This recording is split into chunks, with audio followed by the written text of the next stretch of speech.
داستان‌های برگرفته‌اش از کتاب مقدس.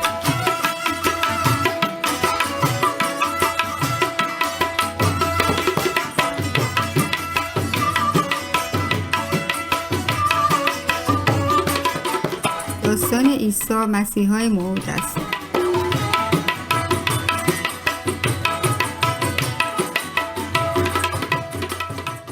وقتی خدا جهان را خلق کرد، گرد چیز کاملت، گناهی به زمین تها نهد.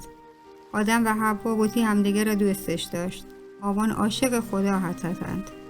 هیچ خبری شمرتن یا مریضی یا درد نهد. یه همه دنیایی بود که خدا لوتتد. شیطان شطریق ماری که در باغ تهاهت خبر داد و لوتت هوا را فریبدند و آوان به خدایی ضداب کند. آنگاه حوا و آدم علیه خدا گناهش کرد. به خاطر آوانی گناه هر کسی که روی زمینت بیمار بید و گرد مرند. به خاطر آدم و حوای گناه حتی بدتر شایی رخ داد. آوان خدایی دشمن بودند. در نتیجه هنون هر کس که به دنیا واکد ذاتی گناه آلود دارید و همچنین خدای دشمن محسوب بید. رابطه خدا و انسان کاملا گسسته بودند، اما خدا برای رابطه جور کردن یک نقشه داشت. خدا وعده داد که شخص شهوای نسلا شیطان سرا به دگار جند و شیطان آیی پاشنه و جند، برای معنی که شیطان مسیحا را کشید، اما خدا آیه را دوباره زندگی کند و آنگاه مسیحا برای همیشه و شیطان قدرت پیروز بید. سالها بعد خدا آشکارا فرمایش کرد که عیسی همان مسیح موعودند. وقتی خدا گرد زمین به وسیله طوفان شبین برد، برای کسانی که برای ایمانش داشت یک کشتی فراهم کرد تا بتوانند نجات کنند. درست همان را که گرد انسانان فوتی گناهان برکه سزاوار هستند. اما خدا راهی نجات فراهم کرد تا هر کسی که به عیسی مسیح ایمان بیارید زندگی جاوید ودیه کند. پس صدها ساله کاهنان و انسانان به خدای درگاه قربانی کرد تا نشان دهند فراوانی گناه کردن سزاوار چه مجازاتی هستند. اما قربانی نتوانتش انسانانی گناه نبزورند. عیسی کاهن اعظمت برخلاف یدگه کاهنان، عیسی یک گشوات را قربانی کرد. یه تنها قربانیت که توانست انسانانی گردنی گناه جهان تابزورید. عیسی کاهن اعظم بی‌نقصیت، چون مجازات هر گناهی را که انسانان کردند آوازرد. خدا به ابراهیم فرمایش کرد به وسیله تا تمام جهان قوما برکت تگرند. عیسی شاه ابراهیمی نسل آورد.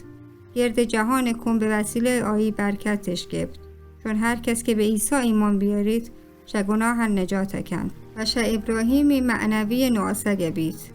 هنگامی که خدا به ابراهیم امر کرد تا وتی زاگا اسحاق قربانی کند، پس را فراهم کرد تا ابراهیم به وتی زاگه جاها اسحاق پسا قربانی کند. اما گردن پاوتی گناهانی خاطر سزاوار مرگ هستند، اما خدا عیسی بره خدا را انتخاب کرد تا به جای اما قربانی بید.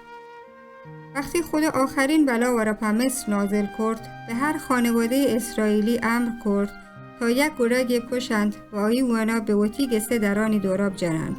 وقتی که خدای فرشتک وانا ندیست، شا گسا رده بود و نخست زادگی بچه که گسا و نکشت. یه رویداد پسح نامگذاری بودد. عیسی همه عید پسح گرگت و شهر جهت کامل و بدون گناهت و در همه جشن عید پسح زمان کشته بود. زمانی که کسی به عیسی ایمان نکارید، عیسی یون شخص گناه پرداخته کند و خدا گناه مجازات را شخص سرا زورید. خدا گوتی برگزیده قوما یعنی بنی اسرائیل پیمان بست، اما هنون خدا نوکی پیمانی برقرار کرده که به هر کس در دسترس هست. به خاطر یه نوکین عهد و پیمان شهر قوم و ملتی که به عیسی ایمان بیارید توانید جزو خدایی برگزیده وان بید. موسی یکیش خدای توی پیامبرند که خدایی کلام اعلام کرد. عیسی هم چون موسی یک پیامبرد، اما عیسی تو ترین پیامبره واد خدا اند. پس هر آنچه که گشت انجام داد اعمال و سخنان خدا حتتند. پریشه عیسی خدای کلمه وانته بوده. خدا به داوود پادشاه وعده داد که کسی شایی نسلا به عنوان ابدی پادشاه و انسانانی حکرانی کت.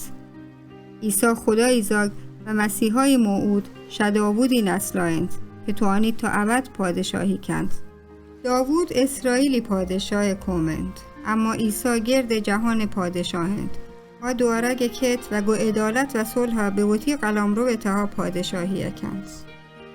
داستانی برگرفته از کتاب مقدس، کتاب پیدایش فصلهای 1 و 3، 6 و 14 و 22، کتاب خروج فصلهای 12 و 20، کتاب دوم سموئیل فصل 7، رساله به عبرانیان فصل 3 آیات 1 تا 6، فصل 4 آیه 14، فصل 5 آیه 10، فصل 7 آیه 1، فصل 8 آیه 13، فصل 9 آیه 11، فصل 10 آیه 18، کتاب مکاشفه فصل 21.